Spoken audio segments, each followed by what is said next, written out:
નમસ્કાર, હું સુજલ દવે અને આપ જોઈ રહ્યા છો ઇન્ડિયા ન્યૂઝનો ખાસ કાર્યક્રમ પોઈન્ટ બ્લેન્ક. ઊંચી દુકાન ફીકા પકવાન. નવજોત સિદ્ધુએ આ પ્રકારે ટ્વીટ કરીને વાયુસેનાએ આતંકી અડ્ડા પર કરેલી એર સ્ટ્રાઇક પર સવાલ ઉઠાવ્યા છે. સિદ્ધુએ કીધું છે કે 300 આતંકી મર્યા તો તેમનો સબ ક્યાં છે? વાયુસેનાએ જે એર સ્ટ્રાઇક કરી તેમાં કોઈ મર્યું કે નહીં, કે ખાલી ઝાડ જ પડ્યા છે? આપણે આતંકીઓને મારવા ગયા હતા કે ઝાડ પાડવા? સિદ્ધુએ તો ત્યાં સુધી કીધું છે કે આ ચૂંટણીલક્ષી નાટક છે. જેટલો દેશ પવિત્ર છે તેટલી સેના પણ પવિત્ર છે. સેનાનું રાજકારણ બંધ કરો. સિદ્ધુ જે ટ્વીટ કરે છે તેમાં કંઈ નવું નથી. એર સ્ટ્રાઇક બાદ વિદેશી મીડિયાએ પણ આ જ પ્રકારના સમાચાર છાપ્યા હતા, જે આગળ હું તમને જણાવી ચૂક્યો છું. સિદ્ધુના ટ્વીટની ચર્ચાની સાથે સાથે આપણે સિદ્ધુનો પાકિસ્તાન પ્રેમ પણ યાદ રાખવો જોઈએ. આ ટ્વીટ બાદ સોમવારે વાયુસેનાના ચીફ ધનોઆએ એક પત્રકાર પરિષદ કરી હતી અને તેમણે લાલ આંખ સાથે કહ્યું હતું કે અમે ટાર્ગેટ ઉડાવીએ છીએ, કેટલા મર્યા તે ગણતા નથી. અમે જંગલમાં બોમ્બ ફેંક્યા હોત તો પાકિસ્તાને વળતો હુમલો કેમ કર્યો? આપણે આ વાત પર પણ વિચાર કરવો જ જોઈએ, નહીં કે સિદ્ધુના ટ્વીટ પર. આશા રાખું કે હવે એર સ્ટ્રાઇક પર કોઈ સવાલ નહીં ઉઠે. બીજી તરફ પ્રધાનમંત્રી નરેન્દ્ર મોદી સોમવારે ગુજરાત પ્રવાસે આવ્યા હતા. તેમણે પોતાની જામનગર મુલાકાત દરમિયાન આ અંગેનો જવાબ આપ્યો હતો. તેમણે કહ્યું હતું કે અમારી પાસે રફેલ હતું નહીં, બાકી ત્યાં કોઈ બચતું નહીં અને આપણો પાયલટ ત્યાં રહી પણ ન જાય. વાત અહીં અટકી નહીં. ઉમિયાધામનું ભૂમિપૂજન કરતી વેળાએ તેમણે વિરોધીઓને સણસણતો જવાબ આપ્યો હતો અને કહ્યું હતું કે 2019માં હું જ પ્રધાનમંત્રી બનવાનો છું, ચિંતા ના કરો. પ્રધાનમંત્રીએ આ વાક્ય ઉચ્ચારીને એ સાબિત કરી દીધું છે કે મુલાકાત એક પણ નિશાન અનેક. પ્રધાનમંત્રીના આ નિવેદનમાં એમનો ભરપૂર આત્મવિશ્વાસ પણ છલકી આવ્યો છે. વિરોધીઓ પણ ચૂપ થઈ ગયા છે. આ જ વિષય પર મારી ચર્ચા રહેશે. વાયુસેનાના પ્રમુખ ધનોઆએ જે વાત કરી છે તેના ઉપર મારી ચર્ચા રહેશે. મારી સાથે ચર્ચામાં જોડાયેલા છે વરિષ્ઠ પત્રકાર હરિભાઈ દેસાઈ. કિશોરભાઈ મને પહેલાંથી યાદ આવતો છે. કોંગ્રેસના ઋત્વિજભાઈ, પ્રજાના પ્રતિનિધિ અપ્પુ રાવલ અને રક્ષા વિશેષજ્ઞ ડિમ્પલ રાવલ. પહેલો સવાલ ઋત્વિજભાઈ તમને જ જશે. શું એવું નથી લાગતું કે સેનાની એર સ્ટ્રાઇક છે તેના ઉપર આપણે રાજનીતિ ન થવી જોઈએ, કે કોઈ નિવેદન ન આવવા જોઈએ? 100%. પણ શરૂઆત જ્યારે પ્રધાનમંત્રી પોતે કરતા હોય રાજનીતિ કરવાની, તો એનો જવાબ આપવો પણ કોંગ્રેસની ફરજ બને છે. આ જે એર સ્ટ્રાઇક થઈ છે એમાં આપણો દેશ જ નહીં, પરંતુ અનેક દેશોના મીડિયાએ પણ આ પ્રશ્નાર્થ કર્યો છે કે આ જે એર સ્ટ્રાઇક થઈ એમાં જે લોકો મરી ગયા, આજે આપણા દેશમાં જોઈએ તો જે 40 જવાનો શહીદ થઈ ગયા, એમની લાશો ગામડે ગામડે ગઈ અને ગામડે ગામડે લોકો ભેગા થયા, એમને અંતિમ વિદાય આપી. આખા દેશમાં હાહાકાર મચી ગયો. 40 લાશોમાં જો આવી પરિસ્થિતિ દેશમાં થતી હોય તો 350 લાશો જો પાકિસ્તાનમાં ગઈ હોય તો એનો એક પણ ફોટો નથી. ઘણા લોકો, ઘણા મીડિયા વાળા કહે છે કે આ બધું સંતાડીને રાખવામાં આવે છે, પરંતુ જ્યારે આપણા દેશના પાયલટ ત્યાં આગળ પકડાય છે એ વાયરલ થઈ જાય છે. આપણા દેશમાં ના જ્યારે સૈનિકો 40 સૈનિકો ઉપર બોમ્બલાસ્ટ થાય છે એ વાયરલ થઈ જાય છે. ભારત પાકિસ્તાનની કારગિલ યુદ્ધ લાઈવ ટેલિકાસ્ટ થતી હતી, એમાં કોઈને વાંધો નહોતો. આજે ફક્ત ને ફક્ત આપણી જે અડધી રાતે થયેલી સર્જિકલ સ્ટ્રાઇક ની જ લાશો દેખાતી નથી. શું ખરેખર રાજનીતિ આવી હોવી જોઈએ કે ચૂંટણી આવે ત્યારે જ આ બધું કરવું? આની પાછળની સોચ લોકોને આજે ડરાવી રહી છે કે આગળ આપણી સંરક્ષણ જે રચના અને વ્યૂહરચના ખરેખર કારગર નીવડી રહી છે કે નહીં, શું આપણું સુકાન આ સક્ષમ છે કે નહીં, આ એક પ્રશ્નાર્થ ઉભો થઈ ગયો છે મોટો. અને એ લોકો દોડે દિવસે આવીને અહીંયા આગળ બોમ્બ બ્લાસ્ટ કરી જાય છે. ઉરીમાં પણ એટેક કરી નાખ્યો, પઠાનકોટમાં પણ કરી નાખ્યો, અને આપણે કેમ અડધી રાતે જઈને ત્યાં આગળ એર સ્ટ્રાઇક કરીએ છીએ ને એની કોઈ નામો નિશાન આપવામાં નથી આવતું. આ સરકાર 5 વર્ષમાં કોંગ્રેસને વગોવા સિવાય કશું જ કામ નથી કર્યું. દરેક વખત કાંઈ ખોટું થાય તો સામે કહે કે કોંગ્રેસે આવું કર્યું હતું કે આવું નહોતું કર્યું, પરંતુ હવે પ્રજા જાણી ચૂકી છે. હવે આ ચૂંટણીમાં પ્રજા પોતે સર્જિકલ સ્ટ્રાઇક ભાજપ ઉપર કરવાની છે એ નિશ્ચિત થઈ ગયું છે. આજે વડાપ્રધાન શ્રી અમદાવાદ આવ્યા છે, થોડાક વખત પહેલા સુરત આવ્યા હતા. આજે મેટ્રો ટ્રેનની વાત છે સાહેબ, 10 શહેરોમાં ઓલરેડી મેટ્રો ટ્રેન આજથી 4-5 વર્ષ પહેલા શરૂ થઈ ગઈ છે. ઇન્દોર, કોચી જેવા શહેરમાં ચાલુ થઈ ગઈ હતી આજથી 4 વર્ષ પહેલા. એવા નાના નાના શહેરોમાં ત્યારે ચાલુ થઈ ગઈ હતી. આજે ફક્ત ફર્સ્ટ ફેઝનું ઉદ્ઘાટન થયું છે. ખરેખર આ વિકાસ બતાડીને શું દેશને ગુમરાહ કર્યો હતો એ બી પ્રજા સમજી ચૂકી છે, અને એનો જવાબ ચોક્કસ આ ચૂંટણીમાં ભાજપને મળશે. અને લોકોની આંખો ઉઘડી ગઈ છે, લોકો સ્માર્ટ છે. આજે ફક્ત મીડિયાના જોરે આ જે કાર્યક્રમો ચાલી રહ્યા છે એના થકી પ્રજા ગુમરાહ નથી થવાની. ઠીક છે. ડૉક્ટર દેસાઈ, તમે વરિષ્ઠ પત્રકાર હોવાની સાથે સાથે રાજકીય વિશ્લેષક પણ છો. તમારા વિશ્લેષણને હું પ્રચાર માધ્યમમાં ફોલો કરતો હોઉં છું, મને ખબર છે. સિદ્ધુનું જે આ નિવેદન આવ્યું છે એને કઈ રીતે લેવામાં આવે? મને લાગે છે વાત માત્ર સિદ્ધુની નથી, વાત સમગ્ર પ્રક્રિયાને દેશના હિત અને સુરક્ષાની જે વાત છે, બીજા દેશ સાથેના ડિપ્લોમેટિક રિલેશન્સની જે વાત છે, એના રાજકીયકરણની વાત છે, રાજનીતિકરણની વાત છે. એમાં નીતિ નથી એટલે હું રાજકીયકરણની વાત કહેવાનું પસંદ કરીશ. પહેલી વાત તો એ છે કે જે લોકો, ધારો કે આપણી સર્જિકલ સ્ટ્રાઇક વિશે, ધારો કે કોંગ્રેસે એ વખતે પુરાવા માગવાની કે એની જે ભૂલ કરેલી, કોંગ્રેસ આ વખતે બહુ જવાબદારીપૂર્વક વર્તી રહી છે એમ કહીએ તો ચાલે.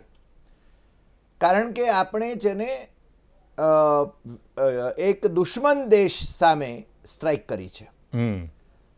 મને લાગે છે કે આખો દેશ, કોંગ્રેસ સહિત, વિપક્ષો સહિત આખો દેશ નરેન્દ્રભાઈની સાથે ઊભો છે, વડાપ્રધાનની સાથે ઊભો છે. તમે યુદ્ધ કરો તો પણ જેને તમારી સાથે છે, પણ યુદ્ધમાં કોઈ દેશ જીતતો નથી હોતો.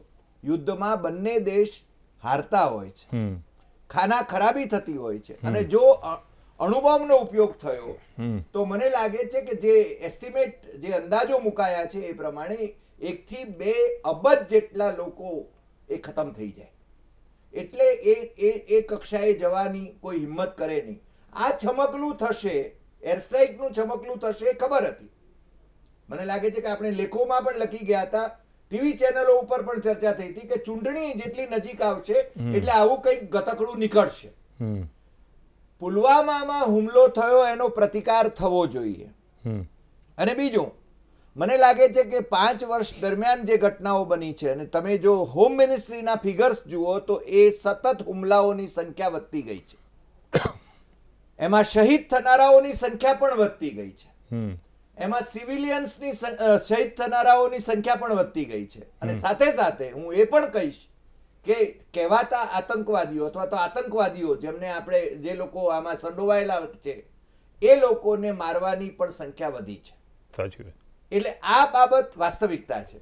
પણ તમે જેને એક એર સ્ટ્રાઇક કરો છો, મને લાગે છે કે હું તો છે ને એર માર્શલ ધનોવાની વાત સાથે હું સમજ છું કે એમને એક ટાસ્ક આપવામાં આવ્યું અને એમણે છે ને બોમ્બ માર્યા. પણ એમની બીજી વાત સાથે હું સંમત નથી. જો બોમ્બ જંગલમાં પડ્યા છે, જો મિસાઇલો જંગલમાં પડી છે, તો પાકિસ્તાન આપણી ઉપર શું કામ વળતો હુમલો કરે છે? આ વાત મને લાગે છે કોઈ એર માર્શલના મોઢે શોભે એવી નથી. અને હું જ્યારે આ વાત કહું છું ત્યારે મને રાષ્ટ્રદ્રોહી ગણાવવાની એ વાત થઈ શકે. કારણ કે આજકાલ તો એવું છે કે જે છે ને ભક્તગણમાં ન હોય એ બધાને રાષ્ટ્રદ્રોહી જાહેર કરી દેવાના. પણ સાચી વાત તો આપણા લોકો સુધી પહોંચી રહી છે. બીબીસી જેવા માધ્યમને તમે છે ને બહુ અધિકૃત ગણતા હતા, તો બીબીસીએ તો કહ્યું કે ત્યાં આગળ તો એક માણસને ઈજા થઈ છે, ત્યાં ગ્રાઉન્ડ ઝીરો ઉપરથી એને રિપોર્ટ આપ્યો. બીબીસી હિન્દીમાં એ રિપોર્ટ પ્રસારિત થયો, આપણા માધ્યમોમાં પ્રસારિત થયો. એટલે પહેલી વાત તો એ છે કે તમે એની ધરતી ઉપર જઈને હુમલો કરો છો, આપણને અધિકાર છે. કારણ કે આતંકવાદી હુમલાઓ કરવા માટે એ લોકો એ છાવણીઓનો ઉપયોગ કરતા હોય તો એ જગ્યાએ આપણે જવું જોઈએ, મારવા જોઈએ. આ યુદ્ધ નથી. આપણે કહ્યું છે કે આ યુદ્ધ નથી, આપણે છે ને આપણી સુરક્ષા માટે છે ને આ કરી રહ્યા છીએ, સંભવિત હુમલો ટાળવા માટે. પણ ત્યાં જે થયું છે એના નામે રાજકારણ ન કરવું જોઈએ. અને બીજું, ભારતીય જનતા પાર્ટીના મિત્રોએ પહેલા તો પોતે નક્કી કરી લેવું જોઈએ કે કેટલા મર્યા અને કેટલા નથી મર્યા. એક મિનિસ્ટર મોદી સરકારનો એમ કહે છે પટનાની અંદર કે બિહારમાં પ્રેસ કોન્ફરન્સ લઈને આહલુવાલિયા કે અમારે તો કોઈને મારવાનો જ નહોતો ને કોઈ મર્યું નથી ત્યાં આગળ એર સ્ટ્રાઇકમાં. અને એમની ભારતીય જનતા પાર્ટીના માનનીય અધ્યક્ષ અમિત શાહ એમ કહે છે કે 250 માણસોને માર્યા છે. બીજો આંકડો આવે છે 350 માણસોને માર્યા છે એવો છે ને સરકારી સૂત્રોમાંથી મીડિયાને આપવામાં આવ્યો છે. એટલે મીડિયાને તમે છે ને બ્રીફ તમે જ કરો છો. એટલે આવા સંજોગોની અંદર પાર્ટીએ નક્કી કરવું જોઈએ જે સત્તારૂઢ છે, કારણ કે પ્રશ્નો તો એને પૂછાશે અને એને જ છે ને જવાબ આપવા પડશે. પણ મને લાગે છે આ રાજકારણ સારું નથી. જે આના વિશે પ્રશ્નો ઉઠાવે એમને રાષ્ટ્રદ્રોહી જાહેર કરવા કે પાકિસ્તાન તરફી કહેવા કે આપણા વિરોધ પક્ષોને પાકિસ્તાની કહેવા એ પણ યોગ્ય નથી. પ્રજા બધું સમજે છે. ઠીક છે. ડિમ્પલબેન પાસેથી લીધી છે, એર સર્જિકલ સ્ટ્રાઇકની ચર્ચા કેટલી યોગ્ય? સૌથી પહેલાં તો હું એક શેર બોલવા માંગુ છું કે શ્રદ્ધાનો જે આ વિષય હોય ત્યાં પુરાવાની શી જરૂર છે? શ્રદ્ધાનો જે આ વિષય હોય ત્યાં પુરાવાની શી જરૂર છે? કુરાનમાં પણ ક્યાં પૈગંબરની સહી છે? એટલે આ મુદ્દા ઉપરથી આપણે એર સર્જિકલ સ્ટ્રાઇક જે થઈ એને મૂલવવા માંગીએ છીએ, કારણ કે આજે જે એર માર્શલ ધનોવાનું જે નિવેદન આવ્યું છે કે અમને ઇન્ટેલિજન્સ ઇનપુટ્સ જે મળ્યા હતા અને એના થકી અમે ચોક્કસ ટાર્ગેટ જે છે એ અમે સક્સેસફુલી એને સર કર્યો છે. હવે આંકડા ગણવાનું અમારું કામ નથી, તો પછી આપણે બંને પક્ષ જે પણ સત્તાધારી પક્ષ છે અને વિપક્ષ છે આ રાજકીય મંચ પર ઉઠાવવાના મુદ્દા નથી. સૌથી પહેલાં તો કારણ કે દેશનું જે બંધારણ છે એ બંધારણ સર્વોપરી છે. ભલે સાર્વભૌમત્વ ભારત દેશનું છે પણ આપણું બંધારણ પણ સર્વોપરી છે અને બંધારણે જે અમુક ઇન્સ્ટિટ્યુશન આપી દીધા છે એની ક્રેડિબિલિટી ચેક કરવાની કોઈ પણ રાજકીય પક્ષો પાસે એટલી તો સત્તા નથી જ કે એની ક્રેડિબિલિટી ચેક કરે. એમાં આપણે જોવા જઈએ તો એક આપણું સૈન્ય બળ પણ છે, બીજું છે આપણું જ્યુડિશરી છે. એટલે આ બધા મુદ્દાઓ જે આ મંચ ઉપર ઉઠાવવામાં આવી રહ્યા છે રાજકીય પક્ષો મારફતે, કોઈ આંકડા આપે છે, કોઈ એને કાઉન્ટર કરે છે કે આંકડા ક્યાંથી આવ્યા, એટલે આ બધી જ બાબતો અત્યારે આપણે સૈન્ય ઉપર છોડી દઈએ. જો હા ચોક્કસ વિપક્ષ જે છે એને હક છે આ બધી જ બાબતો પૂછવા માટેનો, પરંતુ એનું યોગ્ય મંચ કદાચ આપણી સંસદ હોઈ શકે અને ત્યાં જે સત્તાધારી પક્ષ છે એની પણ જવાબદારી બને કે દેશના નાગરિકને સંરક્ષણ બાબતો જે છે એની તમામે તમામ માહિતીથી એ અવેર કરાવે. અપાર્ટ ફ્રોમ જે આપણી જે એના માટે રાઇટ ટુ ઇન્ફોર્મેશન એક્ટ છે કે જે ઓફિશિયલ સિક્રેસી એક્ટ મુજબની જે સિક્રેટ બાબતો છે એ છોડીને મુદ્દો અત્યારે આતંકવાદ સામે આપણું જે વોર છે એ અંગેનો છે. ભારત દેશનું સૈન્ય જે છે એની જો આપણે આવી બધી બાબતોમાં ક્રેડિબિલિટી ચેક કરવા જઈએ છીએ તો કદાચ એ સૈન્યનું મનોબળ તૂટવાની બાબત આવી શકે એમ છે.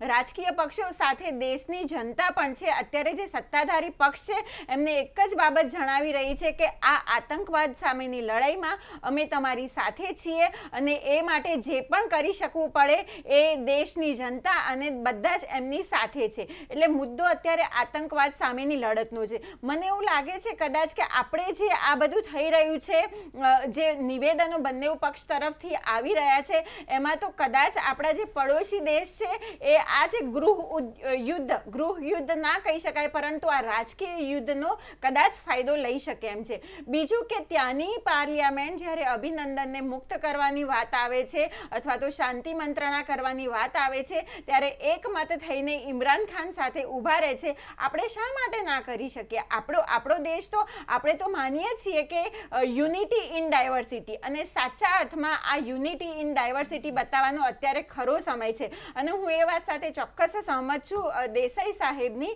કે વિપક્ષે પોતાનું જે ઉત્તરદાયિત્વ છે એ પણ યોગ્ય રીતે ભજ્યું છે. હા, પણ કદાચ ક્યાંક નિવેદન આવે છે તો વિપક્ષ સ્ફોટક બને છે અને કારણ કે એને એ નિવેદનની સામે કાઉન્ટર કરવાનું હોય. અને બીજું કે અત્યારે જે માહોલ છે દેશનો, અત્યારે દેશ બહુ ક્રિટિકલ પરિસ્થિતિમાંથી પસાર થઈ રહ્યો છે. દરેક નિવેદન જે છે, હું તો માનું છું કે દરેક પોલિટિકલ પાર્ટીઝને પોતાના કોડ ઓફ કન્ડક્ટ હશે જ, પરંતુ ક્યાંક આ નિવેદનોને નિયંત્રણમાં રાખવાના કોડ ઓફ કન્ડક્ટ પણ હોય તો ઘણું સારું, કારણ કે દેશની સુરક્ષાનો સવાલ છે, દેશના જવાનો જવાનોની શહાદતનો સવાલ છે અને સાથે સાથે દેશના જે જવાનો છે એમના અત્યારે જે જવાનો આપણા સંરક્ષણના મોરચે પોતાની ભૂમિકા ભજવી રહ્યા છે એમની એક મોરાલિટીનો સવાલ છે.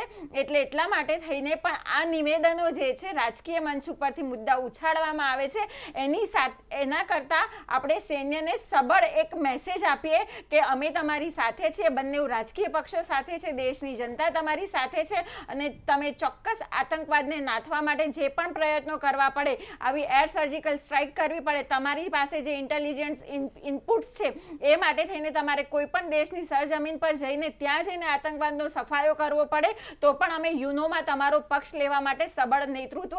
સવાલ રાજકીય ઈચ્છા શક્તિનો છે ને હું આ મંચ ઉપરથી કહીશ કે રાજકીય ઈચ્છા શક્તિ હતી એટલે કદાચ જીનેવા કન્વેન્શન હતા ને અભિનંદન આપણને પાછા મળ્યા 2 દિવસે સૌથી ઓછા સમયમાં અત્યાર સુધીના હિસ્ટ્રીમાં જોવા જઈએ તો કદાચ 54 કલાક કે 58-59 કલાકમાં એ પાછા આવી ગયા. એટલે એની પાછળ ઘણા બધા કારણો છે ને વખતો વખત સુજલભાઈ આપને ત્યાં પણ ડિબેટમાં મુદ્દાઓ ચર્ચાતા આવ્યા છે, પરંતુ હું દેશની જનતાને ને રાજકીય પક્ષોને ફક્ત એટલું નિવેદન કરવા માંગુ છું કે આને રાજકીય મુદ્દાઓ ન બનાવો અને સૈન્યને એક સબળ જે મોરલ છે એ પૂરો પાડો.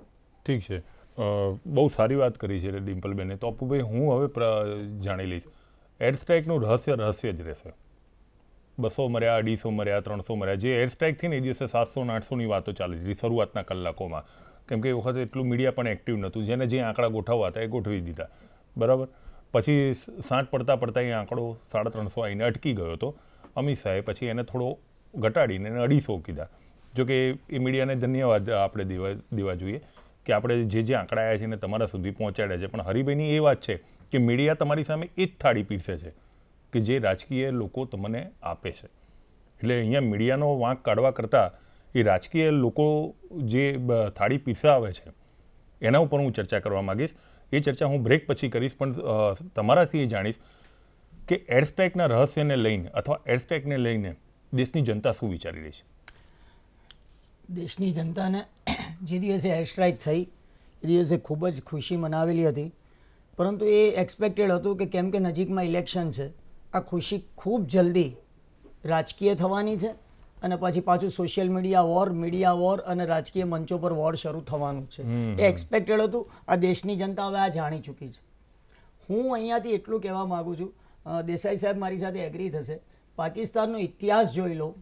પાકિસ્તાનમાં સતત રાજકીય પક્ષોએ પોતાના રાજકારણમાં સેનાને ઇન્વોલ્વ કરવાના પ્રયત્નોના કારણે જ વખતે સેનાએ આખી રાજનીતિ સંભાળી લીધી છે.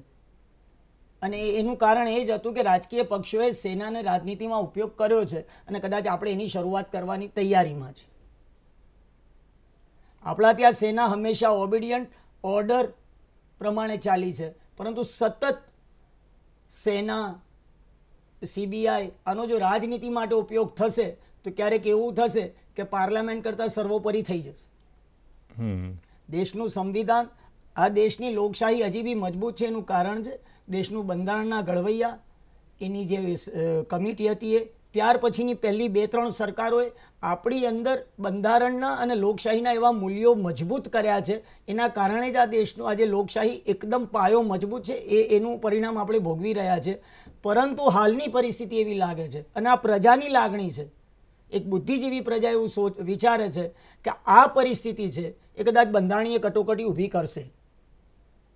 એટલે દરેક રાજકીય પછી સેનાના ક્રેડિટ, સેનાને શૌર્યને કાં તો સેનાએ જે પણ કર્યું છે એને રાજકીય મંચ ઉપર લાવવું, એ બંને પક્ષો, પછી શાસક પક્ષ હોય કે સામે વિરોધ પક્ષ હોય, બંને કદાચ આ દેશની લોકશાહીને કોઈ ખરાબ દિશા તરફ લઈ જવાની એક દેખાઈ આવે છે. અને બીજી વાત કરવી છે. હું આજે જ કોઈક ડિબેટમાં જોતો હતો નેશનલ ચેનલ ઉપર કે જ્યાં કોઈ ભાજપના કે ભારતીય જનતા પાર્ટીના પ્રવક્તાને પૂછવામાં આવ્યું કે તમારા અધ્યક્ષ કેવી રીતે 250નો આંકડો કહે છે, તો એમનો જવાબ એવો હતો કે એમની પાસે સૂત્રોથી માહિતી છે. હું કદાચ મેમ્બર ઓફ પાર્લામેન્ટ હોય, મેમ્બર ઓફ લેજિસ્લેટિવ એસેમ્બલી હોય, એમની પાસે મીડિયાથી આંકડા આવે એ કેટલી હદે વ્યાજબી છે. સરકાર મીડિયા પાસે આંકડા કોણ આવે છે? હરિભાઈ એવું કે છે કે રાજકીય પાર્ટી આપે છે. રાજકીય પાર્ટી મીડિયાને આપે ત્યાર સુધી તો વ્યાજબી છે, અને રાજકીય પાર્ટી પાસે આંકડા ક્યાંથી આવે? તો એ સેના કાં તો કોઈ ઓથોરાઇઝ ઇન્સ્ટિટ્યૂટ. વિદેશ મંત્રાલયે જે દિવસે આનું બ્રીફિંગ કર્યું એર સ્ટ્રાઇક પછી, ત્યાર પછી બધા જ મીડિયા ઇન્ક્લુડિંગ પીટીઆઈ એણે 350 કે 350 નો આંકડો બધાએ યુનિફોર્મલી આપ્યો. ઉપર જેને આ આંકડો છે અને નીચે વિદેશ મંત્રાલયના સચિવ ગોખલે આમ કહી રહ્યા છે. એનો અર્થ એ થયો કે ગોખલે એમ કહ્યું હોવું જોઈએ કે મને કોટ નહીં કરતા, પણ તમે બધા જ આ આંકડો લખજો. આનું ડિનાયલ ન તો સરકારે આપ્યું છે ન કોઈ આપ્યું છે. અને હું નથી માનતો કે પીટીઆઈ કે દેશભરના મીડિયામાં આ બધું યુનિફોર્મલી આ આંકડો છે ને આવે એ છે ને એની કલ્પનાનો ગોળો હોય. કોઈ પણ વોર હોય, તમે ગલ્ફ વોર જોઈ લો કે કારગિલ યુદ્ધ જોઈ લો કે આપણું ઇન્ડિયા પાકિસ્તાનનું 1971 નું યુદ્ધ જોઈ લો, તો દરેક વખતે ડિફેન્સના લોકો પછી જેવું અટેક થયું હોય, થલ સેનાનું હોય તો થલ સેના અને હવાઈ સેનાનું હોય તો હવાઈ સેનાના વડા આવીને અથવા એમના કોઈ રિપ્રેઝેન્ટેટિવ આવીને સાંજે બ્રીફિંગ કરતા હોય છે અને કહેતા હોય છે કે આટલું નુકસાન સામે થયું છે, આપણા આટલા શહીદ થયા છે, આ બધું બ્રીફિંગ કરતા હોય છે. પરંતુ આ ઘટનામાં તમે જુઓ કે કોઈ સેના અધ્યક્ષે આવીને એ દિવસમાં કે 1-2 દિવસોમાં કોઈ બ્રીફિંગ આપ્યું નથી. હવાઈ દળે પણ નથી આપ્યું અને થલસેના અધ્યક્ષે પણ નથી આપ્યું. આ એક બહુ વિચિત્ર ઘટના છે. અને તમે જુઓ આજે ધનુઆ સાહેબે જેવી કીધું છે ને કે ભાઈ અમે અનુમાન નથી લગાવી શકતા આ બાબતમાં, તો એ બી એક પુરવાર કરે છે કે 350 તો મર્યા જ નથી. એ વાત પાકી નથી, એ વાત ખોટી છે. એક રીતે સ્વીકારે છે કે અમારી જવાબદારી આમાં કાંઈ અમે લેવા માંગતા નથી. આજે સીધી વસ્તુ છે કે જ્યારે ભારત પાકિસ્તાનમાં આટલી તંગદિલી થઈ ગઈ, આટલા મોટા 40 જવાનો 1947 થી ક્યારે આવો એટેક નથી થયો કે સિંગલ એટેકમાં 1947 પછી આઝાદી પછી કે એક વખત 40 જવાનો એક સાથે શહીદ થઈ ગયા હોય, એવી ઘટના થઈ ગઈ હોય. અને શું પાકિસ્તાન એટલું નાસમજ છે કે એની ટ્રેનિંગ કેમ્પો આપણે ભારતની બોર્ડર આગળ ચાલુ રાખે ને ત્યાં 350 જણા એમના એક જ કેમ્પમાં રાખે? આટલું ભોળું છે પાકિસ્તાન, આપણો દુશ્મન આટલો સામાન્ય છે? એવું બી ખરેખર આ બધી બાલિશ વાતો અને હવે ધીમે ધીમે લોકોને બહાર આવી રહ્યું છે. અને તમે જેમ કહો છો મીડિયા, હું આપના ચેનલને નથી કહેતો, પરંતુ મને એવું લાગે છે ચોક્કસ કે આ તમામ મીડિયા ઉપર એક આયોજિત કાવતરું છે કે જે નોટબંધીની અસરો, જે જીએસટી 28% લગાવ્યું હતું પછી 5 વખત એને બદલવું પડ્યું, 50 વખત એને બદલવું પડ્યું. લોકોની બેરોજગારી 45 વર્ષમાં સૌથી વધારે બેરોજગારી હોય તો હમણાં ચાલી રહી છે. મોંઘવારી, કેટલા લોકોના આર્થિક નુકસાન થઈ ગયા છે, કેટલા લોકોના એકમો બંધ થઈ ગયા છે. આજે બેંકો 12.5 લાખ કરોડ રૂપિયાનું એનપીએ થઈ ગયું છે. આજે એનબીએફસી જે નોન બેન્કિંગ ફાઇનાન્સ ઇન્સ્ટિટ્યૂટ હતા એ લોકો પણ પાયમાલ થઈ ગયા છે, ખલાસ થઈ ગયા છે. આ બધી જે કારણો અને જે નુકસાન ભારતને થયું છે એ બધી બાબતો ઉપરથી ધ્યાન હટાવીને આપણે આ બધા કાંડો ઉપર ચર્ચા કર્યા કરીએ, એના માટેનું એક કાવતરું લાગે છે. પરંતુ પ્રજા મૂર્ખ નથી. પ્રજા આ વખતે દિલથી કે દિમાગથી કામ નથી કરવાની. અને આ વખતે વોટ ખરેખર સર્જિકલ સ્ટ્રાઇક કરીને ભાજપને હરાવશે. હા, મારે અહીંયા રોકવા પડશે, સમય મર્યાદા છે અને મારે બ્રેક લેવો પડશે. પાપી પેટનો પણ સવાલ હોય છે એટલે એક બ્રેક લઈ લઈશ. વિરામ બાદ આવીશું અને આપણે જાણીશું કે એડ સ્ટ્રાઇક ઉપર સવાલ કેમ ઉઠ્યા અને એ સવાલને કેવી રીતે રોકી શકાતા, એના ઉપર ચર્ચા રહેશે. ક્યાંય જતા નહીં, એક નાનકડા વિરામ બાદ.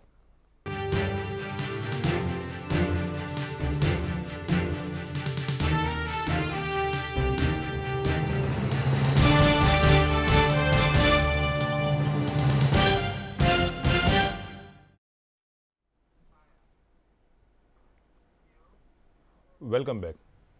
ડૉક્ટર દેસાઈ, એવું નથી લાગતું કે એર સ્ટ્રાઇકને લઈ અને જે સવાલો ઉઠ્યા છે એ દુર્ભાગ્ય કહેવાય કે સવાલો ઉઠ્યા છે, પણ ઉઠ્યા બી છે.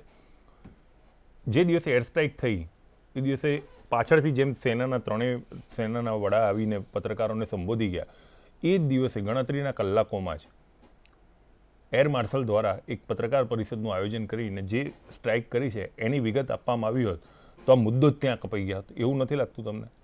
નહીં, જો પહેલી વાત તો એ છે કે રાષ્ટ્રની સુરક્ષા છે એ સુપ્રીમ છે, અને મને લાગે છે કે ભારતમાંથી એક પણ એવો અવાજ નહોતો ઉઠ્યો કે જે કે નહીં પાકિસ્તાનની શાન ઠેકાણે લાવવા માટે આપણે છે ને એના ઉપર આ ખોટું કામ કર્યું. મને લાગે છે તમામ પક્ષોએ, તમામ લોકોએ જરૂર પડે તો એની સાથે યુદ્ધ કરવાની પણ તૈયારી બતાવી હતી. પ્રશ્ન એ છે કે આપણે એક બાજુ પાકિસ્તાનને એર સ્ટ્રાઇક કરીએ છીએ, એની ધરતી ઉપર જઈને આપણે મારીએ છીએ, ભલે ત્યાં નિશાન વાગ્યું ન વાગ્યું એ જુદી વાત છે, હું એનો વિવાદ નથી કરવા માંગતો. પ્રશ્ન એ છે કે જો તમે બીજા દેશની ધરતી ઉપર જે એર સ્ટ્રાઇક કરતા હો તો એ દેશને અધિકાર નથી મળતો કે એ છે ને એનો અટકચાળો કરે. એ અટકચાળો કરવાનો જ હતો, કારણ કે પાકિસ્તાનનું અસ્તિત્વ એ ભારત પ્રત્યેની ઘૃણા પર છે. એનું આખું તમે 1947 થી માંડીને એનું અસ્તિત્વ જ એના ઉપર છે, ભારત પ્રત્યેની ઘૃણાથી. બરાબર છે.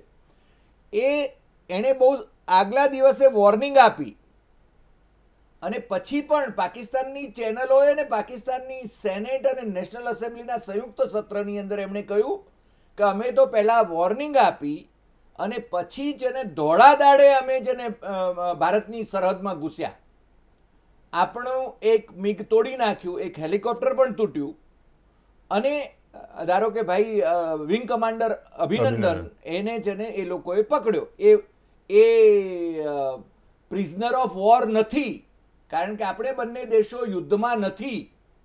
આ બહુ ક્લિયર કરવાની જરૂર છે. એટલે આપણે ત્યાં જઈને બધા ટ્વીટ કરવા માંડે છે કે પ્રિઝનર ઓફ વોર ને એમ કે કેટલા અદ્ભુત કામ કર્યું અને જલ્દી છોડાવી દીધો. હવે જુઓ, ઇમરાન ખાન ત્યાંનો પ્રાઇમ મિનિસ્ટર એ આખા દેશને સંબોધે છે, અને મારા વડાપ્રધાન, આપણા વડાપ્રધાન એ એમની પાર્ટીને સંબોધે છે. મને લાગે છે કે આપણે તો બધી જ પ્રજા એમ અપેક્ષિત માનતી હતી કે આખા દેશને મારા વડાપ્રધાન, દરેક દેશને ગૌરવ છે, નરેન્દ્રભાઈની સાથે છે દેશ, એણે છે ને પોતાની પાર્ટીને સંબોધવાને બદલે દેશને સંબોધવાની જરૂર હતી. દેશ આખો એમની સાથે ઊભો હતો. બીજી વાત જે બહુ જ ખતરનાક વાત બની છે આ વખતે, ઇસ્લામિક દેશો 57 છે. એ 57 દેશોમાંથી પાકિસ્તાને છે ને ભારતને ત્યાં બોલાવ્યું, સુષ્મા સ્વરાજ આપણા વિદેશ મંત્રીને નિમંત્રણ આપ્યું ગેસ્ટ ઓફ ઓનર તરીકે, એટલે પાકિસ્તાને એનો વિરોધ કર્યો અને પાકિસ્તાન ગયું નહીં. પણ પાકિસ્તાનને ઘર આંગણે પણ આ બાબતમાં મતભેદ છે, અને મતભેદ એ જરદારીથી માંડીને બધાએ છે ને નેશનલ એસેમ્બલીમાં પણ વ્યક્ત કર્યા છે કે આપણે જઈને વિરોધ કરવો જોઈતો હતો. ત્યાં માની લઈએ અબુધાબીની અંદર જે કોન્ફરન્સ યોજાઈ એની અંદર જે ઠરાવો થયા, અબુધાબી ડેક્લેરેશનની અંદર એમણે છે ને ભારત જમ્મુ કાશ્મીરની અંદર આતંક ફેલાવી રહ્યું છે આ ઠરાવ પસાર કર્યો છે. એટલે કે આપણો કેસ તો ત્યાં નબળો પડી ગયો, પાકિસ્તાન ન ગયું છતાં ડેક્લેરેશનમાં આવી ગયું. બીજી વાત છે, જે લોકોને ભાન નથી એ લોકોને મારે કહેવું છે કે ત્યાં આગળ છે ને બીજો ઠરાવ પણ થયો, એટલે કે ધારો કે ડેક્લેરેશનની અંદર અમુક બાબતો ના આવી તો બીજો ઠરાવ થયો, અને એમાં તો જમ્મુ કાશ્મીર પણ આવે છે અને આપણી અયોધ્યામાં બાબરી મસ્જિદ બાંધી આપો આ મુદ્દો પણ આવે છે. એટલે આપણે આજે સુબ્રમણ્યમ સ્વામી એમ કહ્યું છે તો અમે કાબા અમારું શિવલિંગ છે એનો દાવો કરીશું. એટલે ટૂંકમાં નાટક તમને જેને બધા દેખાય છે. યુદ્ધ કોઈને પરવડે એમ નથી. અમેરિકા, ચીન અને સાઉદી અરેબિયા અને અબુધાબીના ક્રાઉન પ્રિન્સ એ પણ જેને આમાં મધ્યસ્થી કરી રહ્યા છે. એટલે બેકડોર ડિપ્લોમસી તો ચાલી જ રહી છે કે યુદ્ધ ન થાય. પણ તમારું છે ને ઇસ્લામિક દેશોની અંદર બેન સુષ્મા સ્વરાજે જઈને જે ભાષણ કર્યું એનું વજૂદ શું રહી? તમારું તો નાક કાપી નાખ્યું.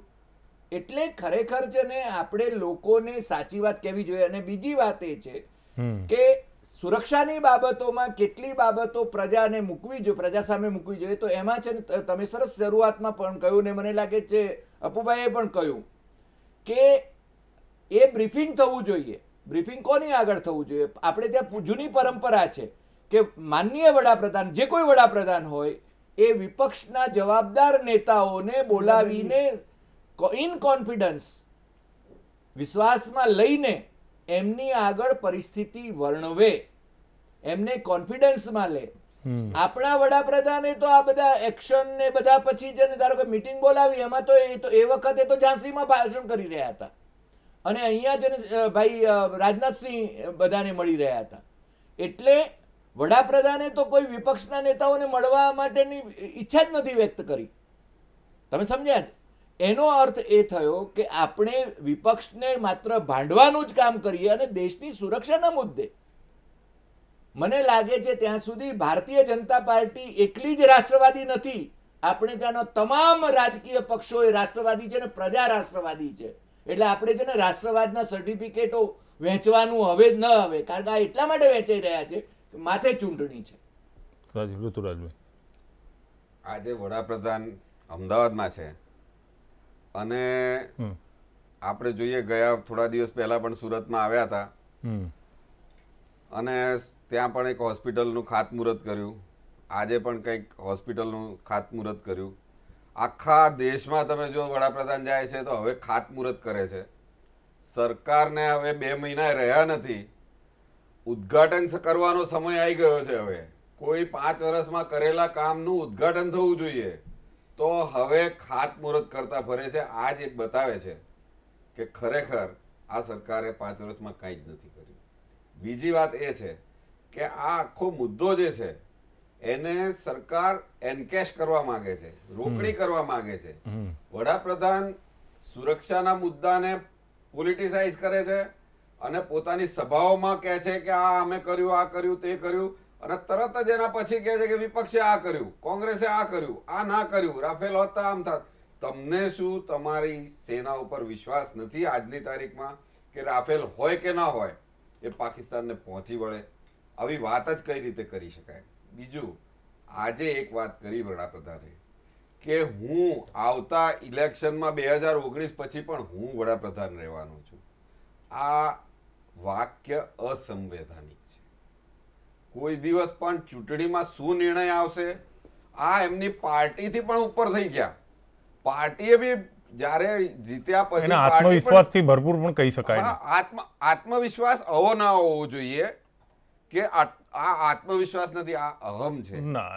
અને પ્રધાનમંત્રી એ કાયદા કાનૂનથી ઉપર નથી, આશા અમર છે, પરંતુ આવી રીતે પોતે કાયદાથી પર નથી. અસંવૈધાનિક તથ્યો ના આપવા જોઈએ. આવું મને લાગે છે આજ દિન સુધી ભારતના ઇતિહાસમાં એક પણ વડાપ્રધાને આવું નહીં કીધું હોય. મને લાગે છે વિશ્વના કોઈ વડાપ્રધાન કે પ્રેસિડેન્ટ પણ આવું નહીં કહેતા હોય કે ભાઈ હું જ વડાપ્રધાન થઈ જવાનો છું. આવું આટલી બધી ઓવર કોન્ફિડન્સ નથી. આ એમને એવું લાગે છે કદાચ હું નહીં થઉં એટલા માટે આવું કહેવું પડે છે. અને ભારતીય જનતા પાર્ટીના લોકો પણ નારાજ થતા હશે કે આ તો એ અમારી પાર્ટીનો કોઈ હક જ નથી, અધિકાર જ નથી કે ભાઈ અમે અમારા વડાપ્રધાનને નક્કી કરીએ, અમારા નેતાને નક્કી કરીએ. અને ડેમોક્રેસીમાં છીએ આપણે અને લોકતાંત્રિક રીતે નક્કી થવું જોઈએ. અને તમે કઈ રીતે કહી શકો છો કે હું જ થવાનો છું? આ તમારો અહમ છે અથવા આત્મવિશ્વાસ ઓછો છે. બેમાંથી એક વસ્તુ ચોક્કસ છે. આત્મવિશ્વાસ ભરપૂર દેખાય છે. અહમ તમે તમારા પોઈન્ટ ઓફ મીડિયાને તો હંમેશ દેખાતો જ રહ્યો છે, એમાં હું ના નથી પાડતો. અને આ જ એક તકલીફ છે કે ભારતમાં આજે જે બી કંઈ થઈ રહ્યું છે એ ખોટી વસ્તુને પણ જો ખોટું કહેવાનું સાહસ નહીં હોય તો ખરેખર એ ભારત માટે, લોકતંત્ર માટે ખૂબ જ નુકસાનકારક છે. ઋતુરાજભાઈ, ખોટી વસ્તુને ખોટું કહેવાનું સાહસ મેં જ દેખાડ્યું છે કે આત્મવિશ્વાસથી ભરપૂર છે.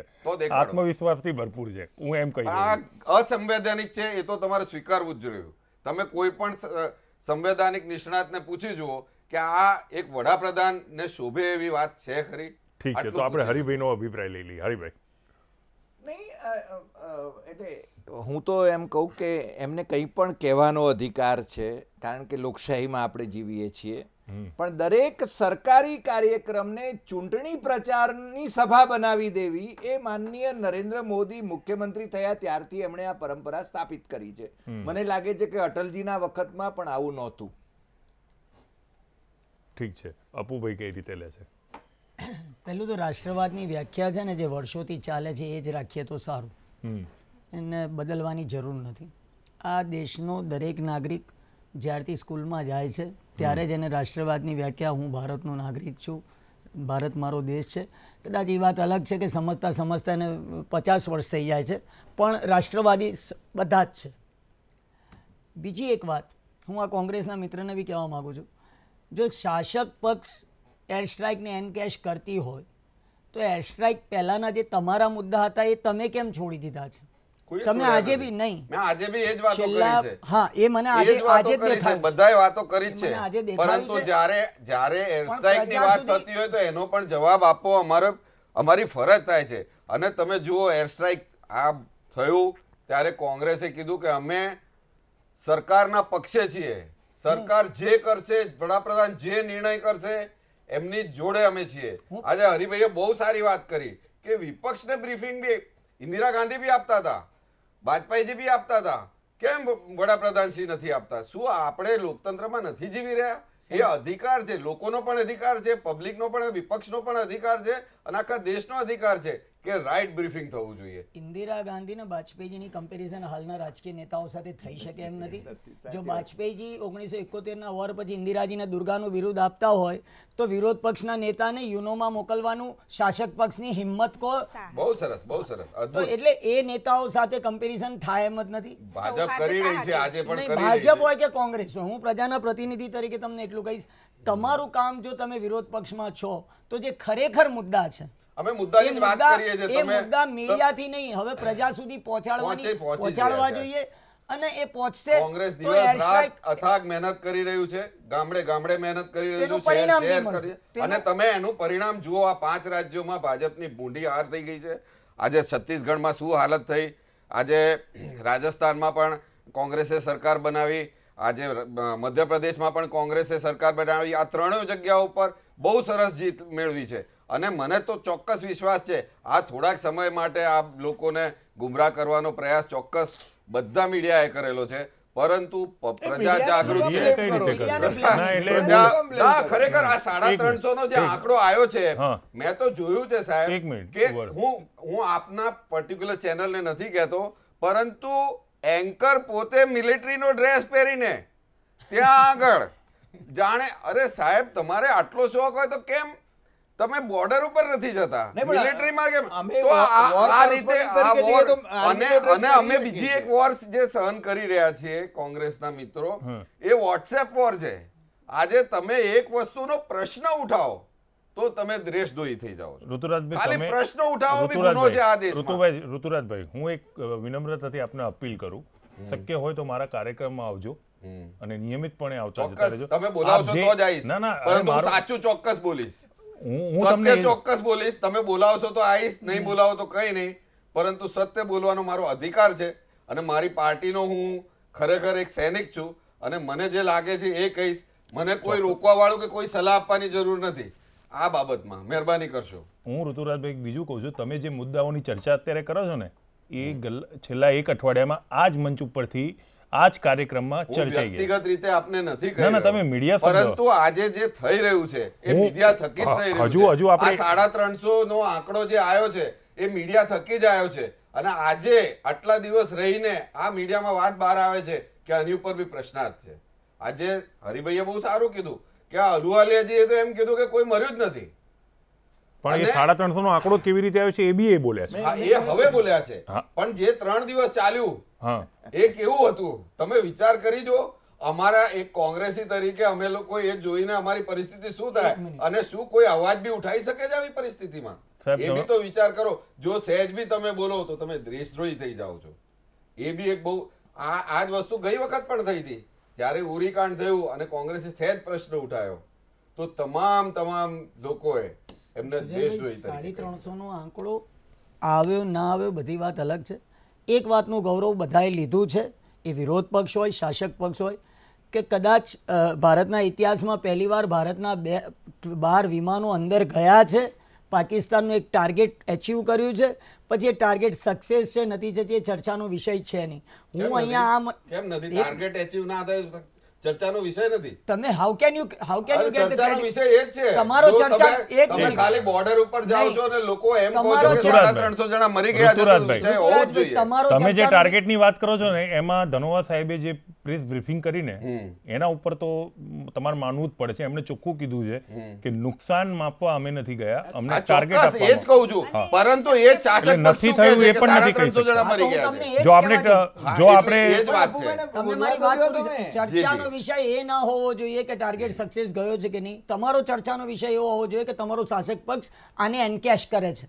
ના, એ ના. ચર્ચાનો વિષય હોવો આજે જોઈએ. આંકડા ખોટા આપ્યા છે એ પણ આંકડા ખોટા- એ તો તમારે સાચા પુરવાર કરવા પડે. અમારી ફરજ છે. એ સાચા- તો તમારે એ સાચા પણ પુરવાર અમારી કરવા ફરજ છે, પડે. સાહેબ. નહીં નહીં નહીં બીજી વાત બી નહીં. આ સાંભળી. સ્ટેજ ઉપર ના કહી શકો. મીડિયાએ જ્યારે ત્રણેય સેનાના વડાઓ આવ્યા હતા ત્યારે પૂછ્યું હતું કે કેટલા મૃત્યુઆંક આવ્યો છે, ત્યારે એમણે એવું કીધું હતું કે આ પ્રી મેચ્યોર સ્ટેજ છે, આની ચર્ચા ના કરાય. આપણે કોઈના એમણે ઉપર કીધું, પણ શાસક પક્ષે શું કીધું એ બી તો મહત્વનું છે શાસક ને. પક્ષે પછી અને બોલ્યું. 350 ના આંકડાને લઈને 3 દિવસ મીડિયા રાત દિવસ અને ચાલતું રહ્યું. એ પણ એક સત્ય છે કે નહીં? એ આ- સુજનભાઈ, તમે મને કહો, અરે પણ હું તમને કઈ કહી ચેનલે એવું કીધું કે આ આંકડો ઓછો છે? એક ઇન્ડિયા ચેનલે બી ન્યૂઝ નથી કીધું. ઇન્ડિયા ન્યૂઝે જ મેં કીધું નથી છે. જોયું. હા, અને એટલે હોય તો આપે- અભિનંદન. આપે હું ન- સલામ કરું આપને.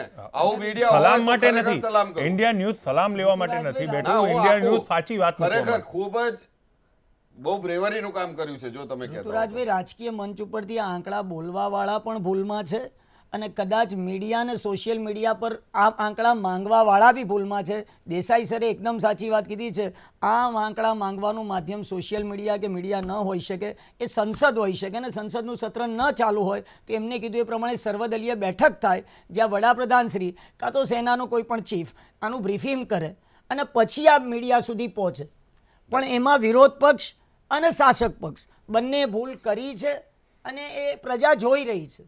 પ્રજાની જે ખુશી હતી ને એર સ્ટ્રાઇકની, પ્રજાને 300 350 ના આંકડામાં ઇન્ટરેસ્ટ જ નહોતો. પ્રજાને એ વાતની ખુશી હતી કે મારા દેશના સૈનિકો પાકિસ્તાનમાં ઘૂસ્યા છે અને ત્યાં એટેક કર્યો છે. 350 નો આંકડો બી રાજકીય પક્ષોએ આપ્યો છે અને આજે વિરોધ બી રાજકીય પક્ષો જ કરે છે. પ્રજા માટે આ ખુશી છે અને આ ખુશી રહેવાની જ છે. અને એ પણ તમે ભૂલી જજો જો કે આ વસ્તુ પ્રજા વોટમાં કન્વર્ટ કરશે. પ્રજા બહુ બુદ્ધિશાળી છે. ચોક્કસ. પણ તમારી ફરજ એ છે કે સાહેબ, પ્રજા મને સમક્ષ મારી સાચા ફરજ ના મુદ્દાઓ બતાવો. લઈને આવો. તમારે મારી ફરજ લેવી હોય તો ભાઈ કોંગ્રેસ જોઈન કરો, અમારી જોડે આવો, અમે શું કરી રહ્યા છે જાણવાનો અપુભાઈએ જે પ્રયાસ વાત કરો. કરી એટલે મને લાગે છે કે વોટ મળશે જ એવું નથી. વિન્સ્ટન ચર્ચિલ એ જર્મની સામેના યુદ્ધમાં, દ્વિતીય વિશ્વયુદ્ધમાં વિશ્વ વિજેતા થયા છતાં બી હાર્યા. છતાં અને બી હારે. છતાં એમની પાર્ટી ત્યાં હારી ગઈ હતી. યસ, તરત જ બરાબર. ઇન્દિરા ગાંધીએ પાકિસ્તાનના 2 ટુકડા એ વખતે કર્યા. ઇન્દિરા ગાંધી અને જનરલ માણેક શાહ અને આપણા સૈન્ય મળીને પાકિસ્તાનના 2 ટુકડા કરી નાખ્યા. છતાં હાર્યા. બાંગ્લાદેશ ઊભો કર્યો, એક આખો અલગ દેશ કર્યો, આપણે પેદા કર્યો, આપણે એની દાયણ હતા. અને છતાં ઇન્દિરા ગાંધી 77માં હારી ગયા હતા. 75. ભલે આપણે 77માં ભલે ઇમરજન્સીને આપણે ગણતા હોઈએ, પણ યુદ્ધમાં જીતે એટલે ચૂંટણી જીતાય જ એવું જરૂરી નથી. પ્રજા હંમેશા પોતાના મુદ્દાથી જ વોટ આપે છે. પ્રજાની જે પ્રાથમિક જરૂરિયાતો છે એટલે જ હું તમને કહું છું કે એર સ્ટ્રાઇક જો કોઈ બીજું આર્મીની ફરજ હતી એર સ્ટ્રાઇક air બીજું strike કોઈ કરવી. એન્કેશ કરવા જતું હોય તો વિરોધ પક્ષ પાસે બીજા ઘણા મુદ્દા છે. એ મુદ્દા એટલા હાઇલાઇટ કરો પ્રજા સમક્ષ કે એર સ્ટ્રાઇકનો મુદ્દો એની ચલો, જાતે આપણે મળીને બેકફૂટ ઉપર કરીએ. જતો રહેવો જોઈએ. તમે પણ પ્રજા છો, હું પણ પ્રજા છું, આપણે મળીને કરીએ. તમે તો કોંગ્રેસ જોડવાનું વાત મને કરો. બાપા તમે ના- પ્રજા હું તો થાઓ. જોડાવાની વાત કરું છું તમને. જો હું આટલું અમારી જોડે જોડાવી નહીં, જાઓ. મને કોઈ પક્ષ સાથે જોડશો આટલું છૂટથી બોલી નહીં શકું. ના ના, હું બોલું છું, આપ પણ બોલો પ્રજા સાહેબ. અને સાચી વાત બોલી નહીં બેસાડવા શકું. માંગતી જ નથી ક્યારે. હવે સુજલભાઈ, જી ડિમ્પલભાઈ. અત્યારની પરિસ્થિતિ મને લાગે છે કદાચ ઇન્ડિયન ન્યૂઝમાં 26 જાન્યુઆરી આપણે ડિબેટ કરી હતી ને એ દિવસે પણ આપણા દેશના જવાનો શહીદ થયા હતા અને તરત જ આપણે ડિબેટ રાખી હતી ને બંને રાજકીય પક્ષના પ્રતિનિધિ ઉપસ્થિત હતા એ વખતે મારી સાથે. બંને રાજકીય પક્ષના પ્રતિનિધિ એ વખતે એ વાત ઉચ્ચારી રહ્યા હતા કે આપણે યુદ્ધ કરી દેવું જોઈએ, આપણે આમ કરી દેવું જોઈએ, આપણે બિલકુલ ના ચાલે આમ. એટલે એ વખતે માહોલ એવો બની ગયો હતો કે કદાચ દેશનો દરેક વ્યક્તિ એમ લાગે કે આજે અત્યારે સરહદ ઉપર જશે અને પાકિસ્તાનનું અસ્તિત્વ મિટાવી દેશે. આમાં ટેકનિકલ બાબતો સમજવા જેવી છે સુજલભાઈ, કારણ કે કોઈ પણ દેશ અત્યારે ભૌગોલિક પ્રદેશ પોતાનો વિસ્તાર વધારવા માટે યુદ્ધમાં જોડાય એ માન્યતા ભૂલ ભરેલી છે. બીજી ટેકનિકલ બાબત એ છે કે હંમેશા એ માનવું રહ્યું કે હા આપણે સાર્વભૌમ છીએ, પાકિસ્તાન એટલે દરેક દુનિયાનો દેશ અત્યારે સાર્વભૌમ છે ને એને યુદ્ધમાં જતા અટકાવી શકાય નહીં અથવા રોકી શકે નહીં અમુક મુદ્દાઓ સાથે જો એ યુદ્ધમાં એંગેજ થાય છે તો, પરંતુ એના દુષ્પરિણામો છે. આપણી વાત એ છે કે આપણે આતંકવાદ સામે લડવાનું છે અને જો આતંકવાદને પાકિસ્તાનમાં શેલ્ટર મળી રહ્યા છે અથવા પાકિસ્તાન એને છાવરી રહ્યું છે તો પછી આપણે જે બાલકોટમાં જઈને કર્યું એ કરતા અચકાઈશું નહીં. મુદ્દો એ છે અને ખરેખર દરેક પક્ષોએ પોતાની રીતે દેશના સૈન્ય માટે ગૌરવ લેવું જોઈએ કે ભારતીય આર્મી જે એરફોર્સ અત્યાર સુધીમાં પહેલી વાર, અત્યાર સુધી આપણે થલ સેના છે કે નેવલથી આપણે ઘૂસ્યા છીએ એમની સરહદોમાં, LOC ક્રોસ કરીને POKમાં ગયા અને ત્યાં આપણે આ સર્જિકલ સ્ટ્રાઇક કરી. હા, અમને જે વાત કરી કે આર્મી બ્રીફ કરતા હતા યુદ્ધ વખતે અને સાંજે આંકડા આપતા હતા કે આપણા દેશના જવાનો આટલા શહીદ થયા, સામેના દુશ્મન દેશના જવાનો આટલા મતલબ મૃત્યુ પામ્યા.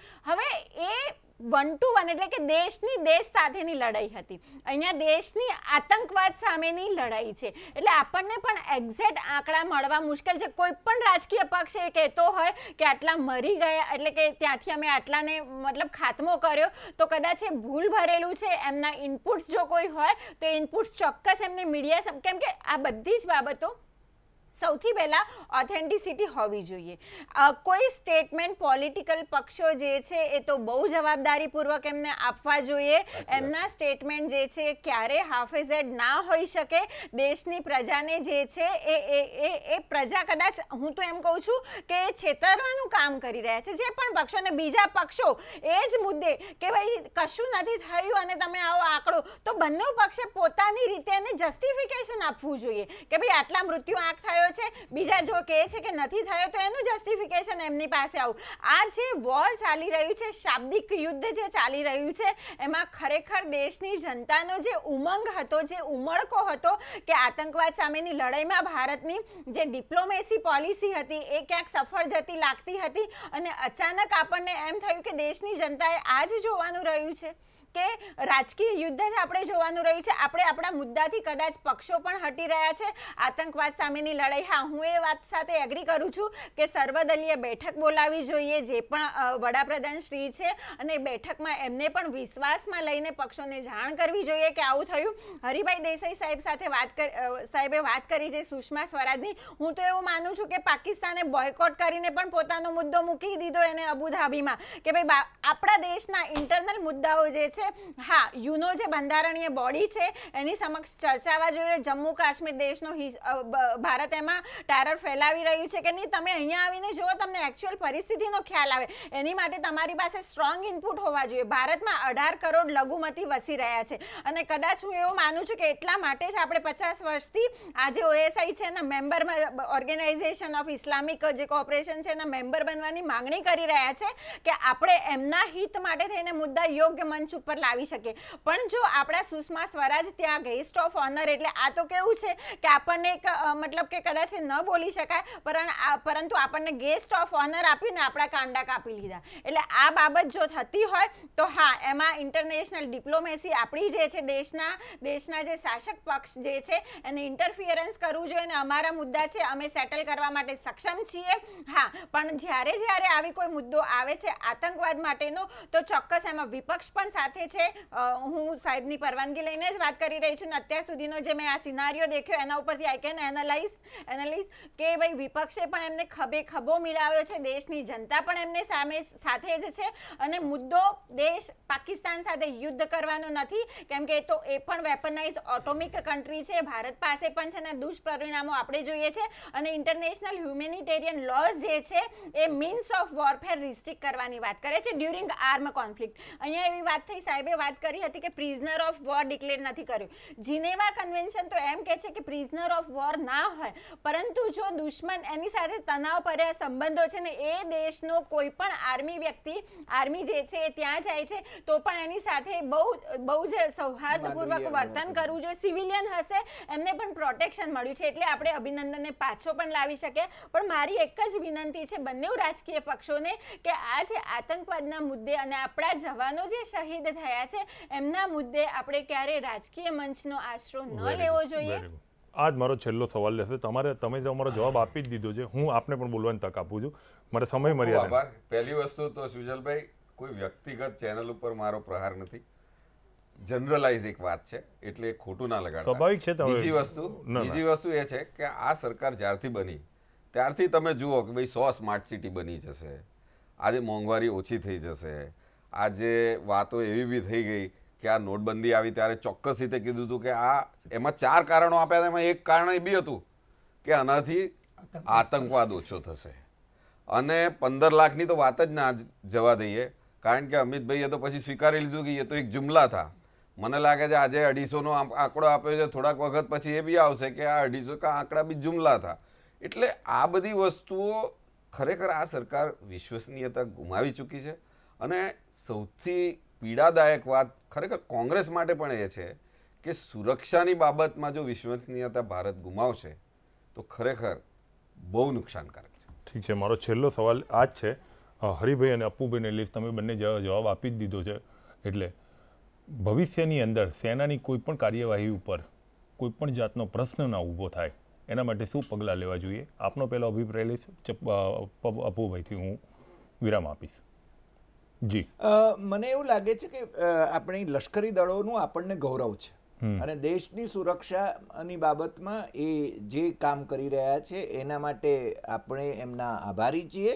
કારણ કે એ જ્યારે શપથ લે છે ત્યારે એ દેશને માટે મરવા સુધીની શપથ લે છે. આખો દેશ એમને પક્ષે છે. રહી વાત બીજી રાજકારણની, મને લાગે છે રાજકીય પક્ષો અંદર કપાઈ મરવું હોય તો કપાઈ મરે, પણ લશ્કરી દળોની કાર્યવાહી અને લશ્કરી દળો વિશે કોઈ આક્ષેપ કે પ્રતિ આક્ષેપ ન કરે. એટલે આમાં થાય છે એવું કે માનનીય વડાપ્રધાન જેવી ગરિમાપૂર્ણ વ્યક્તિએ પણ રિસ્ટ્રેઇન કરવું જોઈએ. અને એ આઘાત અને પ્રત્યાઘાતની થિયરી એમને બહુ ફાવી ગઈ છે, એટલે એ આક્ષેપો ફેંકે છે, એટલે સામે વિપક્ષ પણ જેને એને પ્રતિકાર આપશે એવું બનતું હોય છે, જે ન થવું જોઈએ. ત્રીજી બાબત અને બહુ જ મહત્વની બાબત એ છે કે બેકડોર ડિપ્લોમસી ચાલુ રહેવી જોઈએ, મંત્રણાઓ ચાલુ જ રહેવી જોઈએ. હું હંમેશા ઇઝરાયલ અને આરબ દેશોના યુદ્ધ સાતત્યની વાત કરું છું, છતાં એમની વચ્ચે મંત્રણાઓ ક્યારેય તૂટતી નથી. આપણા NSA નેશનલ સિક્યોરિટી એડવાઇઝર અને પાકિસ્તાનના નેશનલ સિક્યોરિટી એડવાઇઝર હમ બાત નહીં કરેંગે એ વખતે આપણા બંને નેશનલ સિક્યોરિટી એડવાઇઝર સિંગાપોરમાં વાત કરી રહ્યા હતા, અને થવી જ જોઈએ. આ બહુ સ્પષ્ટ છે. મને લાગે છે કે જુઓ, હું ફરીને પાછો અબુધાબી ડેક્લેરેશનની અંદર ઇમરાન ખાનને શાંતિના દૂત તરીકે આ ઇસ્લામિક દેશોએ વખાણ્યો છે. એની પાર્લામેન્ટ એટલે એની નેશનલ એસેમ્બલી અને સેનેટે નોબેલ પ્રાઇઝ આપવા માટે, શાંતિનું નોબેલ પ્રાઇઝ આપવા માટે ઠરાવ પસાર કર્યો છે. પણ ગ્રેસ જુઓ એની, એણે એમ કહ્યું છે કે હું શાંતિના નોબેલ પ્રાઇઝ માટે લાયક નથી. જે કાશ્મીરનું કોકડું ઉકેલે એને નોબેલ પ્રાઇઝ મળવું જોઈએ. એટલે મને લાગે છે કાશ્મીરનું કોકડું કોઈ પણ રીતે ઉકેલાય એ દિશામાં આપણે ગંભીરપણે દિલ્હીએ અને ઇસ્લામાબાદે પ્રયત્ન કરવા જોઈએ, અને દુનિયાભરના દેશોએ પણ એમાં મધ્યસ્થી કરવી જોઈએ. સાચી વાત છે. અપુભાઈ, દેસાઈ સાહેબે જે કીધું એ સાચી વાત છે. લશ્કરની કાર્યવાહી પર ક્યારેય આક્ષેપો બી ન થવા જોઈએ, અને લશ્કરની કાર્યવાહીનો ક્યારેય રાજનીતિ માટે ઉપયોગ બી ન થવો જોઈએ. અને બીજી એક વાત કે રાજકીય નેતાઓએ પોતાના સ્ટેટમેન્ટ્સ, તમે પાનના ગલ્લા ઉપર કે કોઈ ચોવટ ઉપર બેસીને વાત નથી કરતા. તમારા મોઢામાંથી નીકળેલા કે તમારા અપાયેલા સ્ટેટમેન્ટ્સ એ આ દેશની પ્રજા સાંભળે છે, તમને આઈડિયલ સમજે છે, ત્યારે તમને પ્રજાના પ્રતિનિધિ તરીકે ચૂંટ્યા હોય છે. એટલે તમારાથી નીકળેલા સ્ટેટમેન્ટ્સ પછી એ વિરોધમાં હોય, ફેવરમાં હોય, એ આપતા પહેલાં એની સત્યતા ચકાસવી જોઈએ અને ત્યાર પછી આપવા જોઈએ, જેથી પ્રજા ક્યારેય ગુમરાહ થાય નહીં. અને તમારા સ્ટેટમેન્ટ્સ બહુ ટેમ્પરરી રહેતા હોય છે, આ વોટ્સમાં કન્વર્ટ થાય છે ક્યારેય પોસિબલ નથી, કેમ કે પ્રજા વોટ આપવા જતાં પહેલાં હંમેશા પોતાની પ્રાથમિક જરૂરિયાતો કયા પક્ષથી સેટિસ્ફાય થશે કે નહીં એ જ જોવે છે, અને ભારતનો ઇતિહાસ કહે છે. ઠીક છે. અપુભાઈ, ડિમ્પલબેન, ઋતુરાજભાઈ અને ડૉક્ટર દેસાઈ, આપ ચારે કિંમતી સમય કાઢીને આવ્યો તે બદલ આપનો આભાર. તો મિત્રો, આ હતી ચર્ચા એર સર્જિકલ સ્ટ્રાઇક ઉપરની. ચર્ચા જરૂરી છે, જરૂરી નથી કે તેના સામે સવાલ ઊભા થાય. ચર્ચા જરૂરી છે, એની સામે સવાલ ઉઠી રહ્યા છે, સેનાની કાર્યવાહી પર સામે સવાલ ઉઠી રહ્યા છે. આશા રાખું કે કમસે કમ એ સવાલો ઉઠાવવાની જે ભીડ એક ભેગી થાય છે એનો હિસ્સો તમે ના બનતા. રાજકીય સવાલો ઉઠશે, રાજકીય જવાબો પણ આવશે, પણ સેના પરથી તમારો વિશ્વાસ ના ડગમગાઈ નાખતા. અને હવે શક્ય હોય તો આ મુદ્દો ભૂલી જાઓ. ભારત કૃષિ પ્રધાન દેશ છે. 47% હિસ્સો ભારતનો એ ખેતી પર નિર્ભર થાય છે. તમને જાણીને આશ્ચર્ય થશે કે ખેડૂતોની હાલત દેશમાં દયનીય છે. અત્યાર સુધી આઝાદ ભારત પછી છેલ્લા 5 વર્ષમાં એક સર્વે જે આવ્યો છે ભારત સરકારનો જ, એમાં ખેડૂતોની હાલત ખૂબ દયનીય બતાવવામાં આવી છે. જીડીપીનો દર ઘટી ગયો છે, બેરોજગારીની સંખ્યા વધી ગઈ છે. સવાલ આના ઉપર ઉઠાવો, નહીં કે એર સર્જિકલ સ્ટ્રાઇક ઉપર. ચર્ચાને અહીંયા વિરામ આપું છું. ફરી આવી ચર્ચા સાથે આવીશ. ત્યાં સુધી મને રજા આપશો. નમસ્કાર.